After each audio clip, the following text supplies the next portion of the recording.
All right, the next proviso on page 57, this is in DOR, proviso 109.10. This is the educational credit for exceptional needs.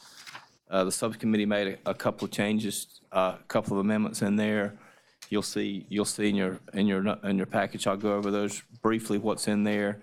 There's some FOIA information in there clarifying that some of these things, tax returns and things like that, would not be FOIAble.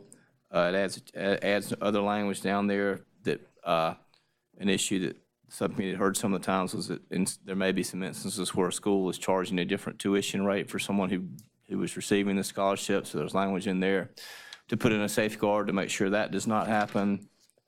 The next part in there is there's we put language in the proviso last year that had some reporting requirements to have DOR report on the student achievement in there.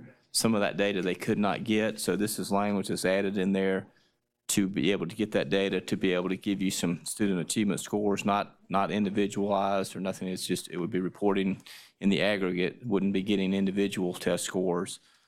And then a date change in there. And then that in section 6, that would be the report that the EOC would be doing, issuing that report off of that student test data. And the other amendment is, we've got a scholarship grant, and we have a direct tax credit is all. So we put that same safeguard in there about not being able to charge different tuition for those receiving the direct tax credit. And then we put some additional reporting information in there that DOR would report on the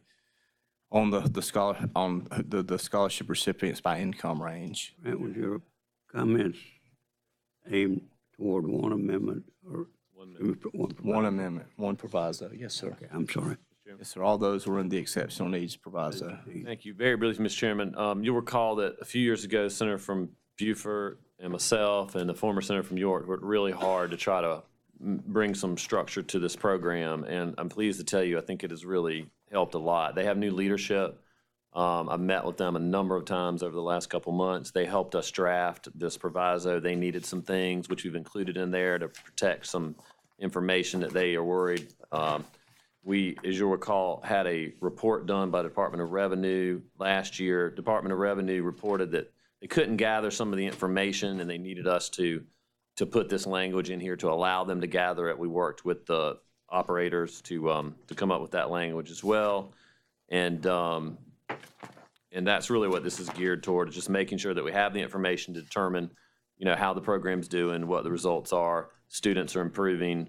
We don't have schools out there that shouldn't be participating, and this allows us to gather that information, allows the operator to gather that information, also gives them some protection on some personal information that they felt like could be at risk if we didn't include that in this budget proviso. So my hope is that we do this, and then next year we'll have more information. I also will say that I think it's time we codify this proviso, and so I have a codification bill that has come over from the House. What I'd like to do is advance it after we get this out of the budget committee. That would be my plan. Thank you, and appreciate the work that the senator from Kershaw put into this. I would ask that we could carry this over until next week so I have a chance to look at some of these changes. Certainly.